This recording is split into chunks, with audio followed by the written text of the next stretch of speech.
Hello, everybody. Welcome. Today, we are excited to hear about. This is a really good topic, folks. This is something that real estate agents really need to be able to wrap their heads around, and that is reverse mortgages and how it fits into giving you one more tool to be able to help closing some of the sales that probably you're working with. So I'm really excited to be able to have Don and Todd Jarvis. They are part of the Jarvis lending team from Fairway Independent Mortgage, and both of them are experienced in this business, have been doing this for a number of years, and are experts in this particular field. And we're really excited to be able to have them and to be able to share their expertise with us. So just a couple things real quickly, folks. Number one, geniuses take notes. So as you're going through this and you're picking up some ideas, make sure you're jotting these things down, especially if it means something to you. The other thing is, friends, share stuff. So share the love. If you're joining this thing on video, if you would, and you see some things here that you go, wow, this is great, and make sure you share it with some of your friends. So with that, let me go ahead and turn this over to Don Jarvis and welcome you guys, and I really appreciate you being here. Thank you, Dave. So we've been doing mortgages for quite a while here, about 20 years experience that I've been doing them. And, you know, there's a lot of great products out there for all kinds of home buyers. We all know that there's a lot of great first-time home buyer programs out there to help them get into homes, move-up buyers. But I think the one niche product that I think that gets overlooked and there's not a lot of information about are the reverse mortgages. There's many buyers, 62 and older, that are in a situation where they're looking to purchase a home and don't really have quite the products to help them. And this is what we're here to do, is to talk about the reverse mortgages, what a great product it is for you, what a great niche product it is, and how it's great for a seller to receive an offer with a reverse mortgage, because it's like 99% probability that it's going to close. And we'll go over more of the details with that so you can understand what that is. And get rid of that stigma that reverse mortgages has, because those were the old mortgages back in the day. Our reverse mortgage expert here with the Jarvis Mortgage team is Todd Jarvis, and I'm going to go ahead and hand it over to him, and he's going to do the presentation for reverse mortgages. And if anybody has any questions about that, please don't hesitate to reach out to us. Great, thank you, Dawn. I'm Todd Jarvis with the Jarvis Mortgage team, and without further ado, we'll jump into reverse mortgages here.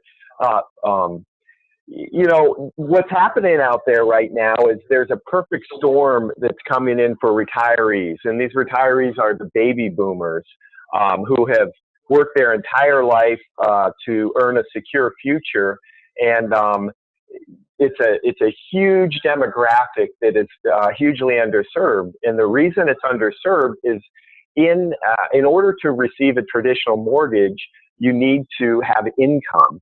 And by definition, once you get into retirement, your income goes down. You know, this is the point where people stop working and you're living off of your assets. And what you want to do is you want to figure out a way to have a great retirement and not outlive the money that you have. And people become very conservative and even fearful when it comes to making moves later in retirement. Today, we're going to talk about how you can safely make a move and even boost your retirement portfolio. So right now, you have about 10,000 people turning 62 every day. I'd like you to think about that for a minute. That's 10,000 people who are potentially eligible for a reverse mortgage.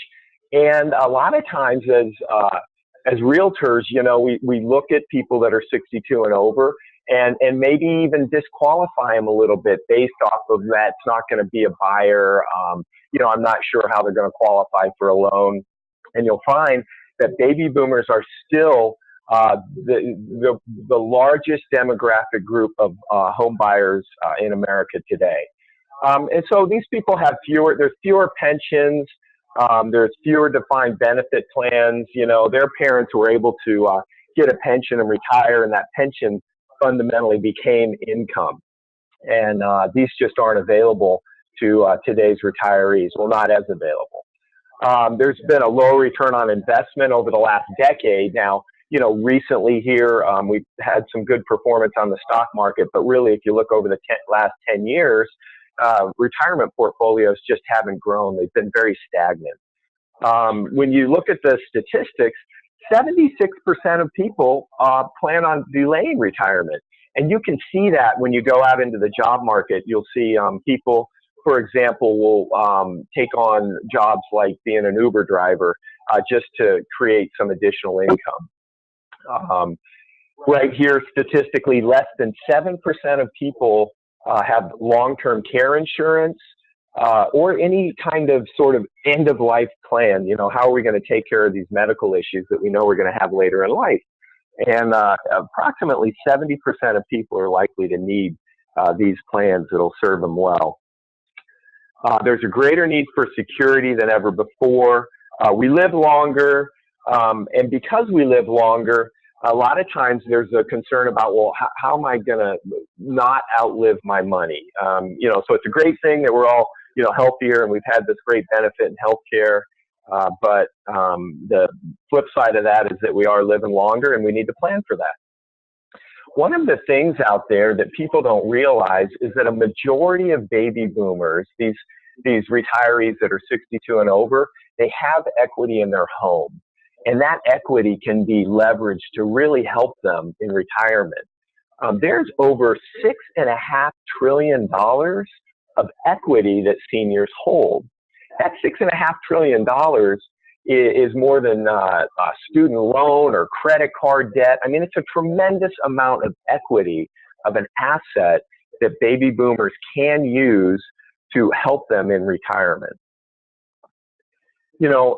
Right now, if all baby boomers were to retire at age 62, 84%, and I'd like you to think about that for a minute, 84% of people are in jeopardy of running out of money. If people retire at age 66, 50% of people are still likely to run out of money. So what we want to do is come in and offer a solution to that.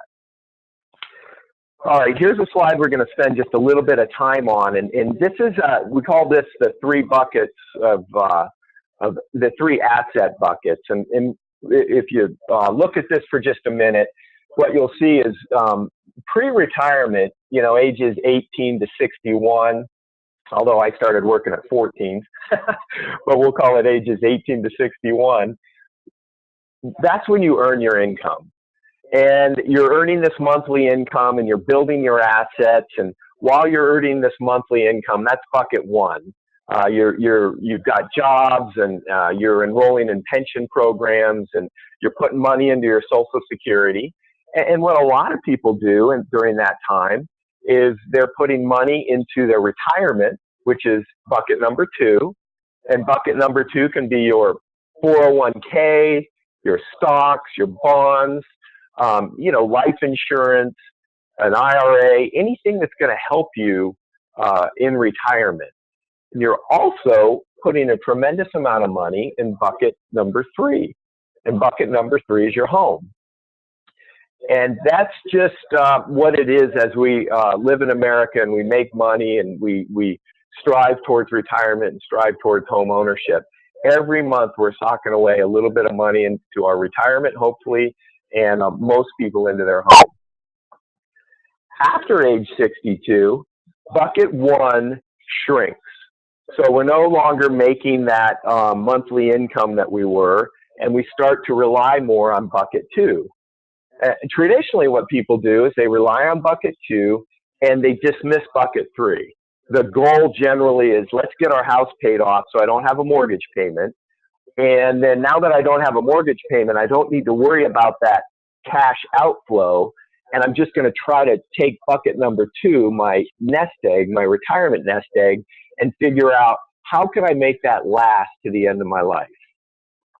And the real question is, what are you doing with this asset that is free and clear or has a lot of equity? How do you leverage that so that you have a better chance of making it to the end of your life, living a good life without running out of money? So again, bucket one is your income, bucket two is your retirement nest egg, and bucket three is your home equity. What a reverse mortgage does is it allows you to access a portion of bucket 3 so that you can use it in coordination with bucket 2 to improve your retirement. You're not giving bucket 3 away. You still own bucket 3. You're simply liquefying a portion, not the entire bucket, but a portion of the bucket to combine the 2 buckets together, 2 and 3, so that you have that better chance of a successful retirement. So let me go through some reverse mortgage basics. You have to qualify for this program, and we've got to meet some of the qualifications here. I just want to review them quickly. You have to be age 62 and older. You have to be living in an FHA qualified home. You have to live in the home as your primary residence. This has to be where you're paying your taxes, and you have to live there more than 6 months out of the year, 6 months and a day, where your car is registered. Again, it's your primary residence. That doesn't mean you can't own multiple homes. It doesn't mean you can't have a vacation home. It means that you can only have one reverse mortgage on your primary residence. And this generally won't affect Social Security and Medicare benefits. But again, this isn't tax advice, and you always need to consult your tax advisor to ensure that this doesn't affect any of your other assets or benefits that you have. Some of the reverse mortgage benefits, and these are often misconceptions. People believe, well, hey, if I get a reverse mortgage, I'm giving the bank my house. That's not true. You hold title to your home. You own the equity in your home. You're just liquefying a portion of the equity in your home to use responsibly with your other assets. There's some very basic credit and income qualifications. So a lot of times people think, well, I have bad credit or I don't have enough income. And with the reverse mortgage is secured by the home. It's not secured by the person, which means that as long as there's an asset, enough equity to secure the reverse mortgage, then these basic credit and income qualifications are nominal, and you're able to get into a reverse mortgage, and you're able to use that to your benefit. You can get tax-free cash from the equity, and why that's important is that reverse mortgage, the equity that a reverse mortgage allows you to access is not income. So it's not taxed, and you get the full benefit of that equity when you combine it with your other assets. Great thing about a reverse mortgage is that there's never a monthly payment. So you don't have to worry about the obligation of making a principal and interest payment every month, which is now taken away from your monthly income. It's very important. It allows you to live in a home without that principal and interest payment, just as if you lived in a mortgage-free home. Now, you're still responsible for the maintenance of the home. You still have to pay taxes, just like you always did.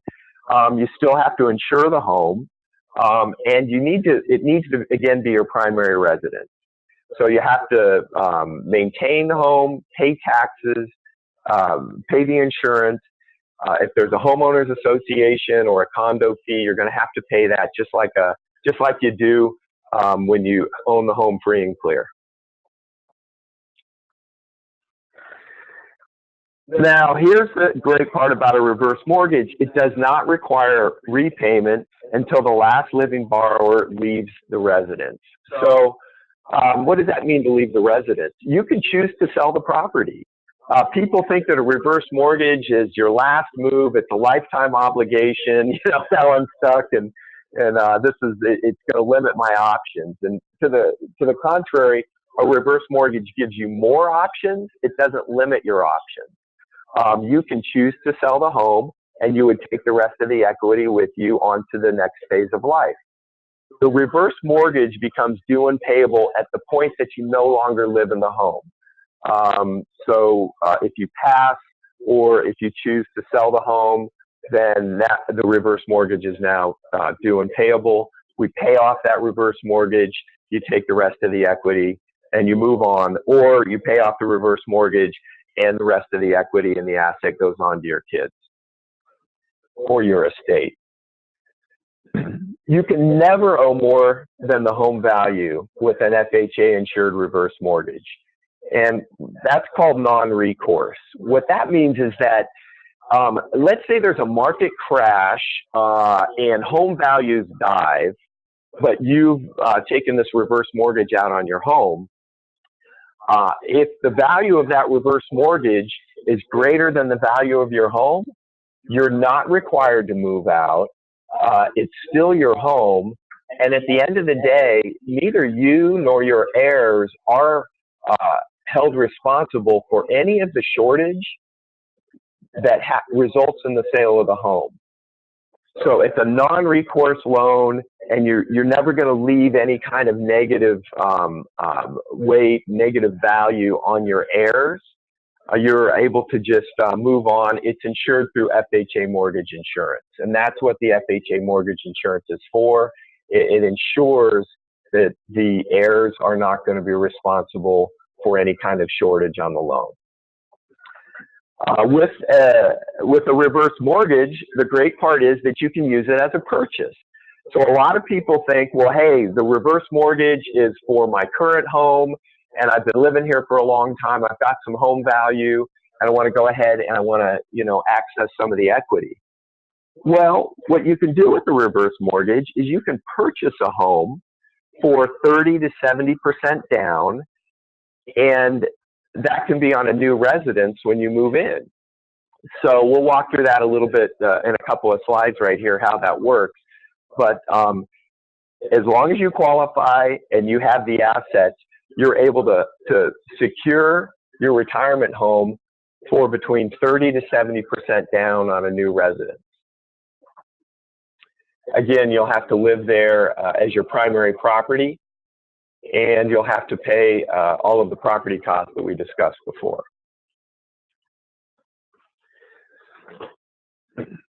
So where are the uses in reverse mortgage? Well, you can right-size your home. A lot of people, so what I run into people that have lived in a home for 20 years, and they have a 30-year mortgage. And when they moved into that home 20 years ago, that home served their needs differently. They moved into it because it was a great school system, it was close to jobs, maybe it was a little bit more towards the city. This is where they're going to raise their family. Now we fast forward 20 years later, they're moving into retirement. The kids have moved out of the house, living in a 4-bedroom house. It's 20 years old on, a quarter acre of land. And really, what are they doing with all of the room? They've got to maintain the property, got this large house that they need to update, and people feel stuck. All right, this is where I'm going to live. I'd like to sell my property and pay off the last remaining portion of my mortgage. Maybe there's 10 years left on the mortgage, but that's not going to leave enough money for me, because with what I'm going to realize from the sale of my home, people feel like they're not going to be able to move into the kind of house that they want to live in retirement. And when you move in retirement, you're going to spend a lot of time in your house. You want to live in a house that feels great, and you want to feel like you're finishing the fourth quarter strong. So right-sizing the home could be downsizing, or it could just be moving into the next phase of your life that serves you better. Move into that home that's 2-bedroom. It's got granite countertops. It's updated. It's out in the suburbs or in a 55 and over community. And you can take the equity from your home, potentially move into that next home, still not make a mortgage payment, and be able to live off of your retirement savings. So people feel like, well, I can't have an investment property. I can't purchase a second home. These are not true. With a reverse mortgage, you can have a second property, you can have a second home. There's a misconception that a reverse mortgage is the loan of last resort. A lot of people who do a reverse mortgage want to gift to family, or they want to donate to charitable organizations. And they feel that they can't sell the reverse mortgage, that the bank's going to own the home. That's not true. You can sell the home with a reverse mortgage and you can gift it to a charitable organization. So you still have all the rights and options that you would have with a traditional mortgage. All right. So what are the property eligibility? It has to be a 1 to 4 unit property. It can be on a manufactured home, double wide, built after June 15th, 1976. These are the FHA qualifications. If it's a condo, it's going to have to be an FHA approved condo, and we do take care of that here. If the condo is not approved, then we can look into getting it approved. You can do PUDs, townhouses. Here properties held in living trust are not available in Texas, but you actually can do reverse mortgages with revocable trusts, and we take care of that here as well. Now, with a reverse mortgage, you need to structure the contract a little bit differently. You don't want to have any lender credit. There's no realtor credit. The seller can pay for the following: owner's title insurance, a home warranty, or any of the fees that are required to be paid under state and local laws, transfer taxes, traditional fees. But you can't have any of these seller concessions. If there is a home inspection and it's listed on the purchase contract, then the home inspection must be disclosed, and we have to receive it, and we have to review it for any safety issues or any items that are going to be required to be fixed in order to execute the loan. What happens at the end of the loan term? We touched on that briefly, but there's really only two options. You either owe more than the value, which means it's a guaranteed short sale. If you owe more than the value, guaranteed short sale, nobody's held responsible for that. It doesn't hit anybody's credit. Or the second option is you owe less than the value and equity remains, and that equity gets passed on to where you would like to pass it. We do have a new construction builder program. We can pre-qualify people up front and provide a letter. Applications can be completed on a new build prior to the certificate of occupancy being finalized.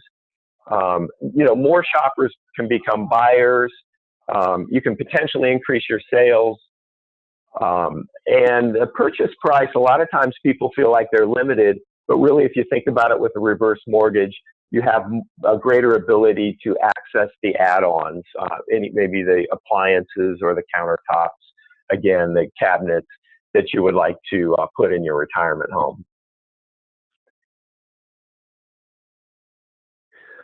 All right, so we're going to walk through this briefly, and let me show you how this works.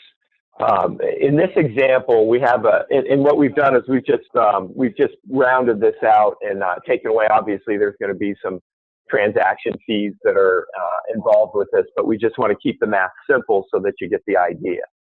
So let's say you have a 75-year-old client and they want to sell their home. They're living in a home and it's a $700,000 home. They still have a $200,000 payoff against the home. They took out some HELOCs and we're living on that. So they're going to realize $500,000 in cash.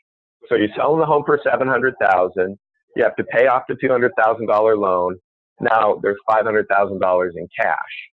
They want to purchase a new home, and they find a new home for $500,000. So, traditionally you're thinking, okay, well, let me go ahead and take the $500,000 that I realized from my first home, and I'm just going to pay cash for the second home. That's not going to leave them anything left over to help their retirement. So what the client can do is, in this case, they could secure the new home for $254,000, and that would be the down payment on the home. So they use $200,000. So the reverse mortgage is going to give them a $246,000 loan for the purchase of the home, and that loan is never going to be due and payable until they move out of the house. So basically, they're going to take $254,000, put that down on the home. We're going to give them a $246,000 loan, and they're going to be able to secure the home without a principal and interest payment. They're still going to have to pay the taxes, the insurance, the HOA if it's in a 55 and over community. Those will still be obligations. But the great part is they're going to walk away with $246,000 in remaining funds. And those are funds that can be used in retirement. So really, with this one simple move, they can right-size their home, secure their next home without a principal and interest payment, and take $246,000 and have that as liquid cash that can help their retirement. All right, so we'll go through another scenario. Here's a couple. They're both age 62. So this is right when you can qualify. You turn age 62. They recently sold their home, and they walked away with $250,000. They don't have any other assets, but they do want to move near the grandchildren and the children and the doctors, so they want to get in an area that's going to serve them for their future, where they can be engaged with their family and they've got good access to medical care. They find a townhome and it's listed for $300,000. They want to pay cash, but they can't afford a mortgage because they don't have other assets. Maybe they're living on Social Security, a small pension, and they're just not going to have the income. So the max loan available to the purchasers is $123,000, and that's based off the buyer's age. The younger the buyer, the lower the loan amount. The older buyer, the higher the loan amount. So the buyers can bring as little as $177,000 to closing. It's going to leave them with no monthly mortgage payment, and they still have $73,000 left over from the sale of their last home. Now they have a more secure financial situation. So, which picture would you want to present? Let's find a lower priced home that you don't really want, or let's find the home that fits your needs. It's around your kids and your grandkids. It's around great medical care, and you're never going to have a monthly mortgage payment, and you're going to be able to have $73,000 in liquid funds that you can use responsibly to help get you closer to the finish line in retirement. So when you look at your clients, just ask yourself if there's somebody that's 62 and over, or as you're out in the community and you hear people while you're networking and you're engaging in the different activities that you do as a realtor. Realtors know everybody, and that's your job, is to know the community. And a lot of times you'll hear that people feel like they're in a situation and they're stuck in that situation. And I would encourage you to break that paradigm, find out if people are over 62, and let's take a look and see what we might be able to do. How much would they realize from the sale of their current home, and what would that look like if they could move into their dream home? Thank you for your time today. I'm Todd Jarvis with the Jarvis Mortgage Team, and I'd love to hear from you as you identify these buyers that are 62 and over.